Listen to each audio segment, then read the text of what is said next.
Hello student, welcome to my YouTube channel fever of education AD. आज हम class 11th के chapter number first पर चर्चा करेंगे। चैप्टर फर्स्ट हमारा है, चैप्टर का नाम है समुच्चय, जिसे इंग्लिश में हम लोग बोलते हैं सेट। समुच्चय क्या होता है? समुच्चय का मतलब होता है किसी भी चीज का संग्रह। यानी अगर हम किसी भी चीज को अलग अलग बोले या एक किसी भी चीज का एक हम सेट बना लें तो वो सेट हमारा क्या कहलाएगा? समुच्चय कहलाएगा। हम लोग एक्सरसाइज 1.1 के कुछ क्वेश्चन पर डिस्कस करेंगे। तो एक्सरसाइज 1.1 का पहला क्वेश्चन है, जिसमें कहा गया है कि निम्नलिखित में से कौन से समुच्चय हैं, और अगर समुच्चय हैं तो अपने उत्तर का औचित्य बताइए। कि मतलब अगर समुच्चय है तो फिर वो समुच्चय कैसे है। तो क्वेश्चन में कहा गया है कि जे से प्रारंभ होने वाले वर्ष के सभी महीनों का संग्रह। तो हमें बच्चों पता है कि महीने होते कितने हैं वर्ष में? पता है हमें 12 महीने होते हैं। अब उनमें से हमें उन महीनों का संग्रह बताना है जो कि जे से प्रारंभ होते हैं। तो जे से प्रारंभ होने वाले महीने कौन कौन से हो जाएंगे? जनवरी और जून, जुलाई। इसके अलावा और कोई महीने का नाम तो होगा नहीं जो जे से प्रारंभ होता है। तो इसका मतलब क्या है कि यह एक समुच्चय है।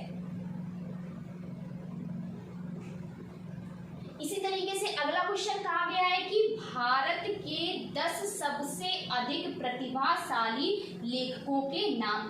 तो हम लोगों को पता है कि बहुत सारे लेखक हैं। अब उनमें से ये डिस्कस कर पाना बहुत ही कठिन है कि जो 10 प्रतिभाशाली लेखक होंगे वो कौन से होंगे। तो इसका मतलब क्या है कि इसका कोई हम लोग सेट नहीं बना सकते। मतलब कि इतने सारे लेखकों में से हम लोग ये नहीं पता कर सकते कि सबसे अधिक 10 प्रतिभाशाली कौन से लेखक होंगे। तो इसका मतलब क्या हो गया कि ये समुच्चय नहीं है, समुच्चय नहीं है। अगले क्वेश्चन में कहा गया है कि विश्व के सर्वश्रेष्ठ 11 बल्लेबाजों का संग्रह। हमें पता है कि बहुत सारे बल्लेबाज हैं। विश्व में कहा गया तो विश्व में तो और भी बहुत सारे हो जाएंगे। उनमें से 11 बेस्ट निकाल पाना मुश्किल है। तो इसका मतलब हम लोग ये पता नहीं कर सकते, यानी ये संग्रह नहीं बना सकते, सेट नहीं बना सकते कि 11 सर्वश्रेष्ठ बल्लेबाज कौन से होंगे। तो इसका मतलब भी क्या हो गया कि ये समुच्चय नहीं है। अगला कहा गया है कि आपकी कक्षा के सभी बालकों का संग्रह। तो कक्षाओं में बालकों की संख्या कैसी होगी? निश्चित होगी। तो बालकों की संख्या निश्चित है, तो इसका सेट हम लोग बना सकते हैं। अतः यह समुच्चय है। अगले क्वेश्चन में कहा गया है कि 100 से कम सभी प्राकृतिक संख्याओं का संग्रह। तो हमें पता है 100 से कम प्राकृतिक संख्याएं कौन सी होंगी? 1 2 3 4 डॉट डॉट डॉट कहाँ? 100 से कम कहाँ तक की होंगी? 99। तो इसका हम लोगों ने एक सेट बना लिया ना, हम लोगों ने एक संग्रह बना लिया कि हमें पता चल गया कि 100 से कम प्राकृतिक संख्याएं कहीं नहीं है तो कहाँ से शुरू होंगी? 1 से। और 100 से कम है यानी कि खत्म कहाँ पर होंगी? 99 तक। तो इसका मतलब क्या हो गया? ये भी समुच्चय है। अगला क्वेश्चन कहा गया है, तो अगले क्वेश्चन में कहा गया है कि लेखक प्रेमचंद्र द्वारा लिखित उपन्यासों का संग्रह। तो हमें पता है लेखक प्रेमचंद्र ने कितने उपन्यास लिखे, यानी कि वो हमारी गिनती में आते हैं। हमें पता है उनके कितने उपन्यास हैं, उन उपन्यासों के नाम क्या हैं। तो उनके उपन्यासों का संग्रह क्या बन जाएगा? जैसे कि गबन, गोदान, ऐसी जो और भी लिखे हों। तो इसका मतलब क्या हो गया कि यह एक समुच्चय है, समुच्चय है। अगले क्वेश्चन में कहा गया है कि सभी समपूर्णांकों का संग्रह। सभी समपूर्णांकों का संग्रह। तो हमें ये भी पता है कि सम संख्या कौन कौन सी होती हैं। तो जो संख्याएं 2 से विभाजित हो जाए वो हमारी सम संख्या कहलाती हैं। अब पूर्णांक कह दिया गया है, पूर्णांक संख्या हमारी कौन सी होती है? यानी कि प्लस की भी हो और माइनस की भी हो। तो यहाँ पर समपूर्णांक संख्याओं का समुच्चय क्या बन जाएगा? -2, -4, -6 और डॉट डॉट डॉट। और कौन सी हो जाएंगी, प्लस के 2, प्लस के 4, प्लस के 6 और आगे जो भी हो, तो समपूर्णांकों का संग्रह। तो यानी कि इनका एक संग्रह, एक सेट बन गया। तो इसका मतलब क्या हो गया कि यह भी एक समुच्चय है। अगले क्वेश्चन में कहा गया है कि इस अध्याय में आने वाले प्रश्नों का संग्रह। तो हमें पता है कि अध्याय में कौन कौन से प्रश्न आए हैं, तो हम उनका एक सेट बना सकते हैं। तो यहाँ पर हम लोग भाषा में लिख सकते हैं कि इस अध्याय में आने वाले प्रश्नों का संग्रह हमारी जानकारी में है, अतः यह एक समुच्चय है। अगले क्वेश्चन में कहा गया है कि विश्व के सबसे अधिक खतरनाक जानवरों का संग्रह। अब विश्व में खतरनाक जानवर तो बहुत सारे होंगे, उनमें से खतरनाक तो आधे से ज्यादा हमें पता भी नहीं होंगे कि कौन कौन से जानवर हैं। तो मतलब उनका एक हम लोग सेट नहीं बना सकते, एक संग्रह नहीं बना सकते, वो हमारी जानकारी में नहीं है कि कौन कौन से अधिक खतरनाक जानवर होंगे।